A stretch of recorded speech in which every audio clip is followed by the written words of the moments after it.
Bonjour ou bonsoir à toutes et tous. Si vous avez regardé mes fiches au fur et à mesure en étudiant les différentes espèces, vous avez peut-être vu cette photo où on voit une femelle adulte à droite, dans rouge que noir et en juvénile. Est-ce que vous avez bien regardé le juvénile? Dans le texte, on donne ici peu de détails, mais on cite les commissures sans plumes. C'est quelque chose en fait qui existe chez tous les passereaux à ma connaissance, et s'il y a des exceptions, elles doivent être vraiment rares et peu nombreuses. Donc je parle bien de cette partie ici, indiquée par la flèche, à la base du bec, une zone de peau qui n'a pas de plumes, mais qui en plus en général a une couleur vive. Notez aussi la queue courte. Très souvent, les juvéniles ont une queue plus courte que les adultes chez beaucoup d'oiseaux. Pas chez tous les oiseaux, mais chez beaucoup d'oiseaux. Regardez par exemple cet oiseau.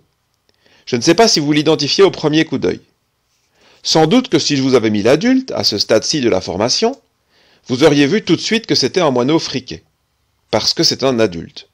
Mais le juvénile, on ne voit pas ici sa joue blanche marquée d'une tache noire. Bon, elle est en partie cachée, mais malgré tout. Et comment est-ce qu'on sait que c'est un juvénile? Eh bien, parce qu'il a les commissures sans plumes et colorées. Quand je dis que c'est chez tous les passereaux, regardez une famille ici qui n'a rien à voir, c'est la famille des dicées.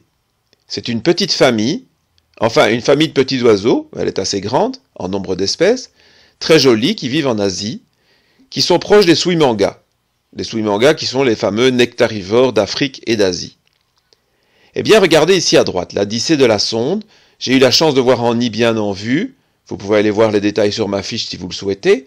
Mais on voit en jaune en train de quémander. Et pourquoi est-ce qu'il a ces commissures sans plumes et colorées? C'est parce que ça agrandit le bec. Et en agrandissant le bec, en donnant donc une impression de taille supérieure, eh bien ça augmente le stimulus qui donne envie à l'adulte de nourrir. Donc plus on a un grand bec, plus on est nourri. Donc comme il y a une concurrence entre les jeunes chez les passereaux, c'est très rare qu'un passereau ne ponde qu'un œuf, eh bien pour se démarquer des autres, on essaie d'avoir une plus grande bouche.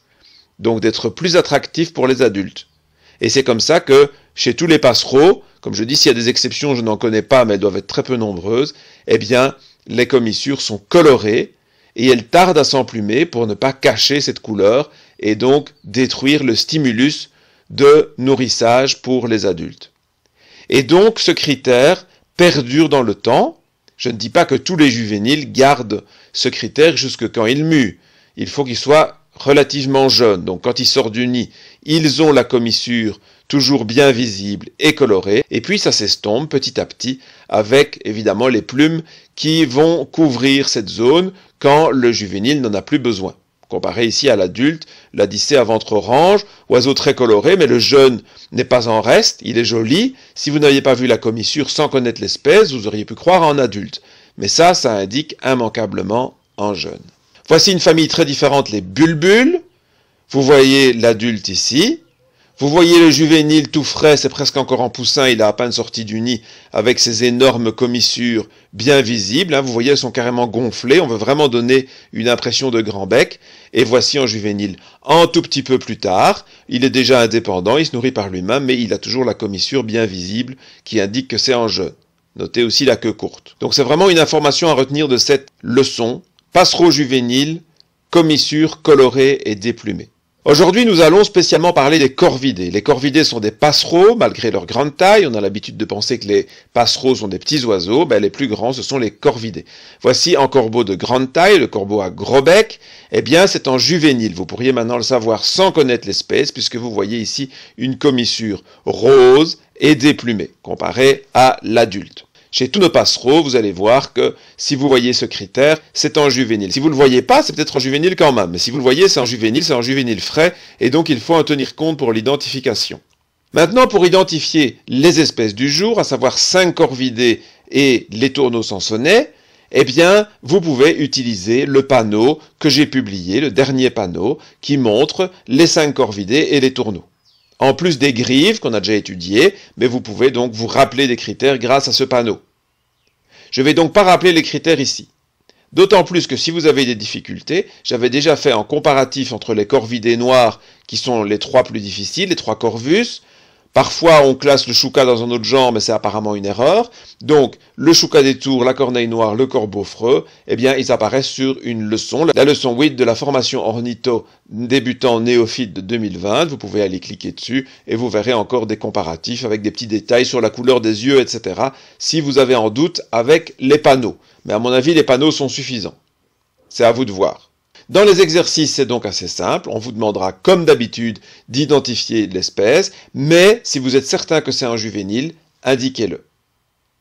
Je vous donne quand même un petit truc, c'est que les juvéniles peuvent être très différents des adultes. On n'a pas étudié spécifiquement les plumages juvéniles. Regardez par exemple cette vidéo, que je vous invite à aller voir en entier si vous voulez, je vais mettre le lien dans la description. Eh bien, on voit un oiseau qui ne ressemble à rien de ce qu'on a vu. Quand il se rapproche ou que le photographe zoome, eh bien, on voit les commissures qui contrastent avec le reste de l'oiseau. C'est bien un oiseau juvénile frais. Et qu'est-ce qu'est cet oiseau tout pointillé? Eh bien, c'est un rouge-gorge familier juvénile. Donc, il n'a un plumage qui n'a rien à voir avec le rouge-gorge familier adulte. Et pourquoi? Ça, on va l'étudier dans des cours comportementaux, dans d'autres formations, mais je vous donne des petits trucs ici petit à petit. C'est parce que la gorge orange signifie « c'est mon territoire, tu ne peux pas y rentrer ». Évidemment, un juvénile ne peut pas dire ça à ses parents. Ça aurait des problèmes relationnels. Et donc, il ne peut pas avoir sa gorge colorée avant de quitter le territoire. Bon, c'est juste un petit avant-goût. Si vous voulez étudier tout ça, vous avez évidemment la formation en ligne sur ma chaîne YouTube. Je vous mets dans les groupes, notamment inconditionnels, régulièrement des leçons qui ont déjà été publiées. Comme ça, vous pouvez cliquer dessus et aller voir. Récemment, j'ai mis une vidéo sur les colonies, pourquoi certains oiseaux font des colonies et d'autres n'en font pas. Le rouge-gorge n'en fait pas, sinon il n'aurait pas la gorge rouge. Mais ça, vous pouvez aller voir dans cette vidéo. Je vous invite maintenant à aller faire les exercices, en profitant, je vous le rappelle, de la liste des oiseaux que nous avons vus jusqu'ici, qui arrive à 70 espèces. La liste est complète sur le site, avec les liens pour aller voir les fiches, pour aller voir les panneaux, et le lien pour revenir à la leçon, au cas où vous ne l'auriez plus sous la main. Donc, voilà, vous avez tous les outils pour travailler. Je vous souhaite bon amusement avec ces exercices, et je vous dis à bientôt.